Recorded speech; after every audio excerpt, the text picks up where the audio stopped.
খারাপ করিস না সোনা। জানি না তোর বাবা আমাদেরকে ছেড়ে কোথায় চলে গেল। তোর বাবা আমাদের কাছে আবার ফিরে আসবে কিনা সেটারও তো নিশ্চয়তা নেই। সে যে কাজের উদ্দেশ্যে শহরে গেল, তারপর তো আর তার কোনো দেখাই নেই। আমার সোনা বাচ্চা, তুই আমার গর্ভে আস্তে আস্তে বড় হচ্ছিস। আমার পুরো বিশ্বাস আছে একদিন দেখবি তোর বাবা ফিরে আসবেই আসবে। আমি আমি তোকে কখনোই অপূর্ণ রাখবো না রে। তোকে দেখলে কি মনে হয় জানিস? মনে হয় তুই একাই মনে হয় পৃথিবীতে বাচ্চা জন্ম দিচ্ছিস। এত ঢং করার কি আছে রে শুনি? আমাদের কি বাচ্চা কাচ্চা হয়নি নাকি? কাজকর্ম সব ফেলে একা একা বাচ্চার সাথে বসে বসে কথা বলিস, হতচ্ছাড়ি।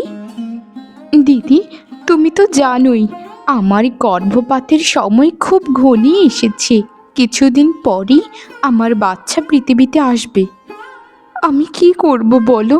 আমি তো ওরকমভাবে কোনো কাজকর্মই করতে পারি না, খুবই কষ্ট হয়। আর আমার বাচ্চাটার যদি কোনো সমস্যা হয়, বদ্যিমশাই তো বলেছে যেন ভারী কাজ না করি।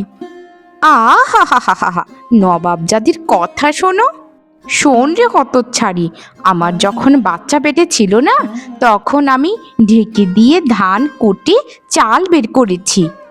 তোর মতো এরকম হেলাফেলা নবাবজাদিগিরি করিনি। ক্ষমা করে দাও দিদি, তাহলে আমায় এখন কি করতে হবে সেটা বলো। আমার যতই কষ্ট হোক না কেন, আমি তোমায় কাজটা করে দিচ্ছি। ঘরে একটুকু জল নেই, যা যা এখনই পুকুর পাড় থেকে এক ঘড়া জল নিয়ে আয়। আচ্ছা ঠিক আছে দিদি।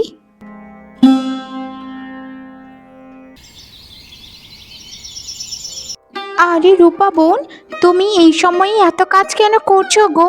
এইভাবে কাজ করলে তো তোমার বাচ্চার উপর খুবই ক্ষতির প্রভাব পড়বে। বাড়ির মানুষগুলো কেমন? এই সময়ে কেউ কি জল আনতে পাঠায় কাউকে? সবই আমার পোড়া কপাল কোরানো দিদি, না হলে কি এরকম ভাগ্য কারো হয়? আমার মতো একটা মেয়ে যার ভাগ্যটাই জন্মের পর থেকে খারাপ। আর কিছু করার নেই গো, এগুলোই আমার ভাগ্য বলে মেনে নিতে হবে।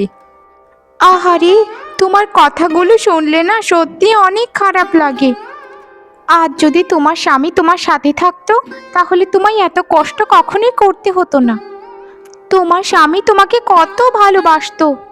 তোমার স্বামীর কি কোনো খবরই পাওনি বোন? কিভাবে খবর পাবো দিদি? আমার স্বামী তো 9টা মাস ধরে বাড়ি ফেরে না।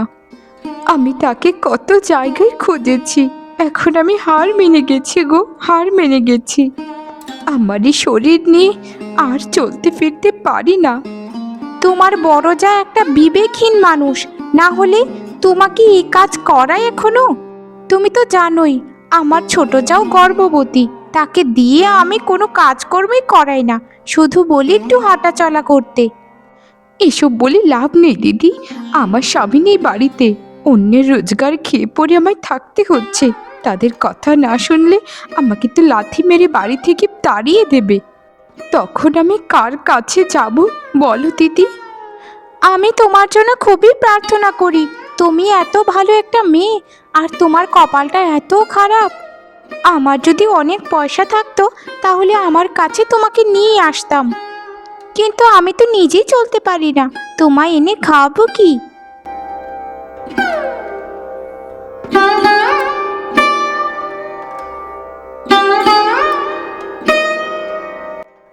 মানুষের বিবেক বুদ্ধি বলতে কিচ্ছুটি নেই, না হলে এরকম একটা সময়ে কেউ এত ভারী কলস টানায়? তোর জাটা না একটা অমানুষ। অমানুষ যদি না হতো, তাহলে এই কাজ কি করাই তোকে দিয়ে? কি করব দিদি, সবই যে আমার পোড়া কপাল। জানেন দিদি, আমার খুবই কষ্ট হয়। আচ্ছা দিদি, এরকম কোনো কিছু নেই যেটা খেলে আমার কষ্ট কম হবে আর আমি খুব কাজও করতে পারবো? বোন রূপা, তোর কথা শুনে না আমার সত্যি খুবই কান্না পায়। এরকম কিছু নেই রে বোন, যেটা খেলে তোর কষ্টটা একটু দূর হবে। তুই এর থেকে ভালো বাড়িতে গিয়ে বিশ্রাম কর। যতটুকু শুনেছি তোর তো 9 মাস চলছে। ঠিক বলেছেন দিদি, কি করব, যা ভাগ্যে আছি তাই হবে। তবে আমি বিধাতার কাছে চাই আমার জীবনটা নিয়ে হলেও আমার সন্তানকে যেন বাঁচিয়ে রাখে। আমি তাহলে আসি দিদি, আপনার সাথে পরবর্তীতে কথা হবে। আচ্ছা ঠিক আছে, যা বোন। আর শোন, শরীরের প্রতি একটু যত্ন আত্তি নিস। তোমার ভাই যে সেই নিরুদ্দেশ হয়েছিল, এরপর থেকে তো তার কোনো দেখাই পেলাম না। আচ্ছা, তোমার ছোট ভাইয়ের বউকে কি আমরা এভাবেই সারা জীবন পালবো নাকি? ওর যদি এখন একটা ছেলে হয়, তাহলে সব সম্পত্তির ভাগ ওর ছেলেকেও দিতে হবে। তুমি কোনো কিছু ব্যবস্থা করছো না কেন শুনি? আমি কি করব গিন্নি? আমি কি ওর সাথে গিয়ে মারপিট করব নাকি? আমার ছোট ভাই যে সেই বাড়ি থেকে কাজের উদ্দেশ্যে বেরিয়েছিল, এরপর থেকে তো কয়েক মাস কেটে গেল, আর ফিরলো না। জানি না গিন্নি সে ফিরবে কি না। তবে একটা কথা মনে রেখো, আমরা তো সব কিছু নিশ্চয়তা দিয়ে বলতে পারি না, হতেও পারে তার মেয়ে হবে। কথার কি ছিঁড়ি দেখো, ঘেঁচু হবে, বুঝেছো? ঘেঁচু হবে। কলকাবরী সকালে বলছিল যে ওকে দেখে মনে হয় ওর একটা ছেলে হবে। কলকাবরীর কথা কখনোই মিথ্যে হয় না, বুঝেছো? আমি খুবই চিন্তায় আছি। আমি বিধাতার কাছে চাই যেন ওর ছেলে সন্তান না হয়, তাহলে কিন্তু একটা বড় ধরনের গন্ডগোল লেগে যাবে। আরে এরকম কিছুই হবে না, দেখবে ওর একটা মেয়ে হবে। আর আমরা সব সম্পত্তি নিজেদের নামে করে নেব খুব তাড়াতাড়ি, তুমি কোনো চিন্তা করো না গিন্নি। ইস, এরকমটা যদি হতো যে সন্তান জন্ম দিতে গিয়ে মা আর বাচ্চা দুজনেই মারা গেছে, কত ভালো হতো। আর ভালো লাগে না বাপু এই ঝামেলা সহ্য করতে। মা, ও মা, কাকিমার নাকি ছেলে সন্তান হবে, সকালে কলকাবরী যে বলেছিল। জানো মা, আমি খুবই খুশি। আমার একটা ভাই হবে, আমি সারাদিন ওর সাথে খেলবো। চুপ কর হতচ্ছাড়ি, মুখটা না একদম ভেঙে দেব। এত কথা বলিস কেন? আর তোর কিসের ভাই হবে? হ্যাঁ, তোর কি নিজের পেটের ভাই? কোনখানের কি মেয়ে আমাদের এখানে এসেছে, তারপর পাড়ি জমিয়েছে, এখন তার ছেলে তার ভাই হয়ে যাবে? কত বড় কথা! এরকম করে কেন কথা বলো মা? আমি আমি তো কাকিমাকে খুবই ভালোবাসি, আর কাকিমাও তো আমাকে খুব ভালোবাসে। সেই যে আমার কাকু চলে গেল, এরপর থেকে তো আর ফিরলো না।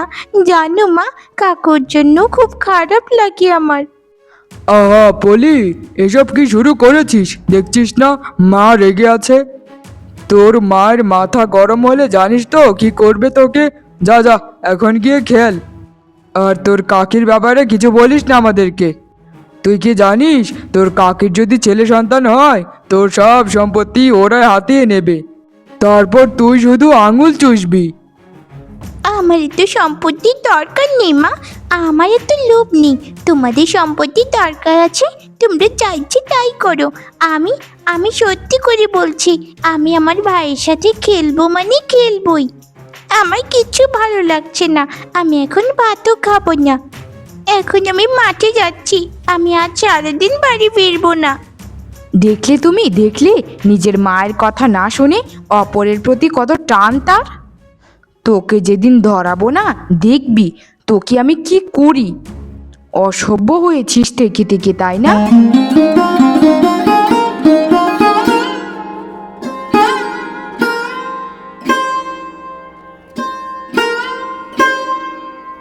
কত হতভাগা তুই রে বাবা, তোর বাবাকে তুই দেখতে পারলি না জন্মের পর। তোর বাবা যদি তোকে দেখতো তাহলে এত খুশি হতো যা বলার মতো নয়।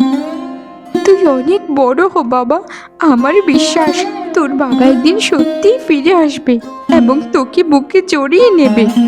হে বিধাতা, তুমি আমায় কোনো সংকেত দাও যে আমার স্বামী কোথায় আছে, কি করছে। আমার এই ফুটফুটে ছেলেটার পিতার সংবাদটি তুমি এনে দাও আমাকে বিধাতা, এনে দাও। আমি যে তোমার কাছে আর কিচ্ছুটি চাই না বিধাতা, কিচ্ছুটি না। বিধাতার কাছে কাঁদলে কি হবে রে শুনি? তোর ছেলে কি দেবতা দূত নাকি? একটা ছেলে জন্ম দিয়েছিস বলে তোর গরিমা বেড়ে গেছে। শোন, একটা কথা বলি তোকে, এই বাড়িতে থাকতে গেলে তোর ছেলে আর তোকে দাসীর মতো হয়ে থাকতে হবে। তোমরা যেভাবে বলবে দিদি, আমি ঠিক সেভাবেই থাকবো। তবে তবে আমাদেরকে কোনোদিন তাড়িয়ে দিও না দিদি। আমরা কোথায় যাব বলো? আমি যে অনাথ, আমি আমি তোমায় কথা দিচ্ছি দিদি, আমি বাড়ির সব কাজ করব। এর এর বিনিময়ে আমাকে আর আমার বাচ্চাকে দুটো খেতে দিও। আর শোন, একটা কথা বলি, তোর ছেলের যখন 5 বছর বয়স হবে তখন কিন্তু এ বাড়ি ছেড়ে চলে যেতে হবে, না হলে কিন্তু আমাদের থেকে খারাপ আর কেউ কোনো দিন হবে না। সেদিন পর্যন্ত তুই এই বাড়িতেই থাক, আমাদের তাতে কোনো আপত্তি নেই।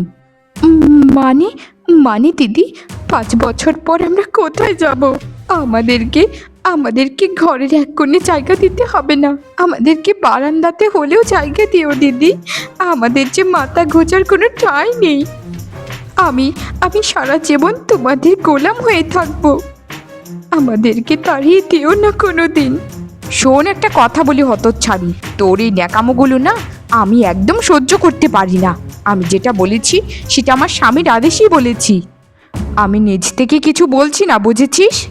তোর ছেলেকে নিয়ে তোর ছেলে যখন 5 বছর হবে এই বাড়ি ছেড়ে চলে যাবি, আর কোনো কথা বলবি না। মা, ও মা, কোথায় গেলে গো তুমি? একটু তাড়াতাড়ি এদিকে এসো না মা, আমার তো খুবই খিদে পেয়েছে। তোমাকে কতদিন ধরে বলছি মা, তুমি সবসময় আমার পাশে পাশে থেকো, তোমাকে ছাড়া আমার কিচ্ছুটি ভালো লাগে না। মা, ও মা, তুমি কি আমার কথা কোনো শুনতে পাচ্ছ না? বাবা রতন, কি হয়েছে তোর? এভাবে ডাকছিস কেন রে? আমি আমি একটু কাজ করছিলাম। তোর কি খিদে পেয়েছে বাবা? আমার তো খিদে পেয়েছে মা, কিন্তু আমি কি করব বলো? কাকিমা তো আমাকে কিচ্ছুটি খেতে দেয় না। মা, আমরা চলো না এখান থেকে চলে যাই। আর কত এখানে তুমি কাজ করবে? জানো মা, আমি পড়াশোনা করি বড় হয়ে তোমাকে আমি কোনো কাজ করতেই দেব না। আচ্ছা আমার বাপধন, তুই তুই পড়াশোনা করে অনেক বড় হবি, তারপর আমাকে আর কাজ করতে দিস না বাবা। আমার যে খুবই কষ্ট হয়। তোকে আমি খুব ভালোবাসি বাবা। তোর বাবা যদি কোনোদিন ফেরে, তারপর দেখবি আমাদের শুধু সুখ আর সুখ। মা, তাহলে বাবা ফেরে না কেন গো? বাবার জন্য না আমার খুবই মন খারাপ হয়। দিদির তো বাবা আছে, আমার তো বাবা নেই। আমাকে তো কেউই ভালোবাসে না গো মা। এক কাজ করলে কেমন হয় মা? আমি বাবাকে খুঁজতে বের হই, কিন্তু আমি তো বাবাকে কোনোদিন দেখিনি। বাবাকে কি করে খুঁজে বের করব মা? বাবা, তোর বাবা একদিন ফিরে আসবেই আসবে, আমি আমি বিশ্বাস করি। তুই কাঁদিস না বাবা, কাঁদিস না। আমি তোর মা তো আছি তোর সাথে। আমি সারা জীবন তোর সাথেই থাকবো বাবা, সাথেই থাকবো।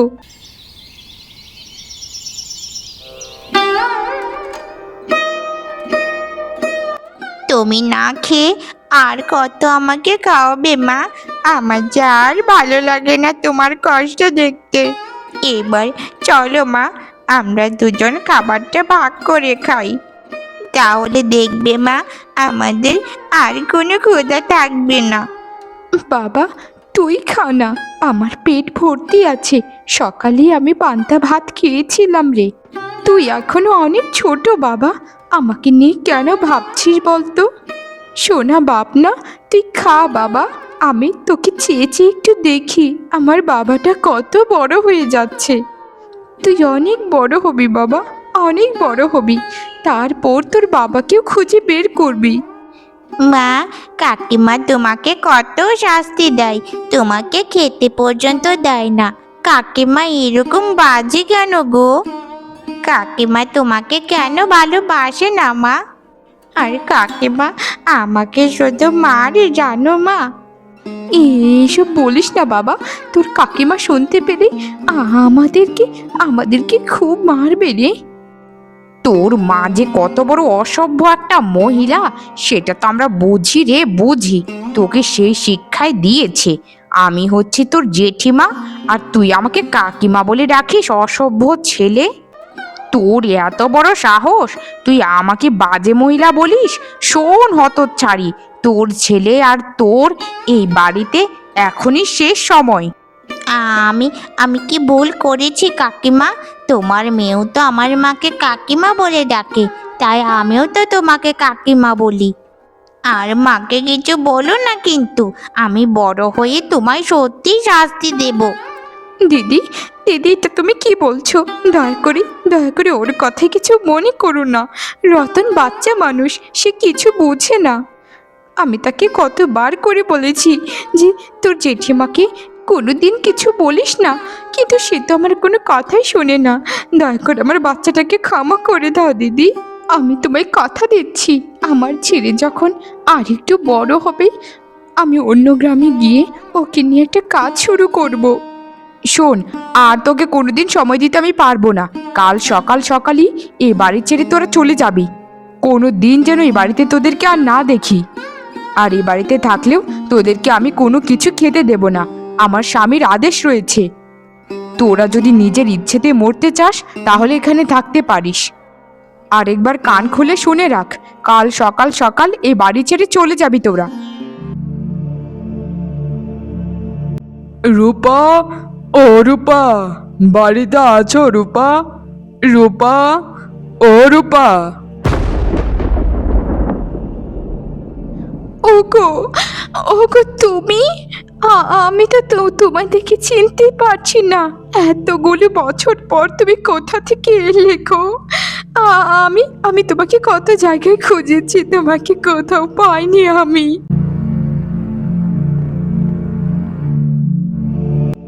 আমি তোমায় সব বলছি রূপা। এ কি আমার ছেলে? আমার সোনা বাচ্চা এ? হায় রে পোড়া কপাল, আমি চাইলেও এতদিন আসতে পারিনি গিন্নি। আমি যেদিন শহরের উদ্দেশ্যে রওনা দিয়েছিলাম সেদিন এই ডাকাতের কবলে পড়ি। তারপর এমন নির্জন এক জায়গায় আমি গিয়ে পতিত হই যেখানে আমি ছাড়া আর কেউ ছিল না। কিন্তু এক সওদাগরের দয়ায় আমি আজ এই পর্যন্ত আসতে পেরেছি গিন্নি। দেখো দেখো গিন্নি, আমার কথা পরিবর্তন হয়েছে গিন্নি। আমি পাশের গ্রামে বড় বাড়ি করেছি গিন্নি। আমি তোমাদেরকে নিয়ে যেতে এসেছি, চলো গিন্নি।